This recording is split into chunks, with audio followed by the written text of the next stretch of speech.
Hi, this is Helen. Yes, it's the winner of the marble cake competition. Ha ha ha, Ben ha. So yes, you want to know how I made the winning marble cake? Well, it's really very simple. Here is the list of ingredients. You will need 250 grams of butter and sugar and flour, self-raising, and you will need roughly 3 eggs.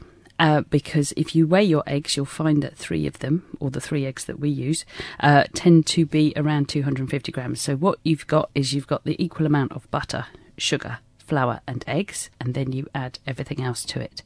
So you want to first of all cream your butter and sugar together, which means you get a whisk and whisk them together so that they are light and fluffy and creamy. So then you are going to add the vanilla essence. Now I like this, and this is quite a large cake mix, so I put a good glug in, which would probably be about a tablespoonful of vanilla essence. Okay, and then so you've added your vanilla essence, and then you will beat your eggs in one by one, and all of that, so that that's a nice fluffy, creamy, softer mixture than just your butter and sugar. And then you are going to sift your flour and add that to the mixture, keeping it all nice and light and airy so that you get a nice and light and airy cake. And you are going to mix all of that in, not using the whisk this time, but just with a spatula. Mix it all in so that you get all of your flour mixed in with your butter, sugar, egg mixture. Then what you need to do is you need to divide your mixture in 2, so that you have white chocolate bowl and a dark chocolate bowl. To the dark chocolate bowl you are going to add 2 tablespoonfuls of cocoa powder and mix that in. It's a good idea to sift that as well, because cocoa powder does tend to be lumpy and you don't want lumpy bits in your mixture. And I also chop up a good chunk of dark chocolate into bits and add that to the dark chocolate mix.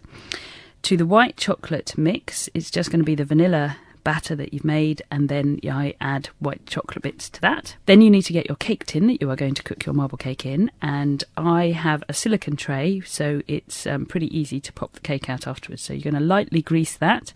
Then you are going to add white chocolate bits in dollops to your cake tin and dollop it around the cake tin so that you have got space in your cake tin to then fill those gaps with the dark chocolate bits of the cake mix. So you will have white chocolate blob, dark chocolate blob. So you've got a mixture in there, and then once you have used all of your cake mix up, you are then going to get a knife or a fork, and you're going to just swirl it gently through the whole mixture so that it mixes slightly, so that you get a mixture between the dark chocolate and the white chocolate, and then you get those swirls as you would in a marble cake. You will then place your cake in the oven, which is heated at 180 degrees centigrade, and you will bake for 35 minutes or until your cake tester, which is a skewer or some kind of sharp thin object, is placed into the cake, and when removed it comes out clean.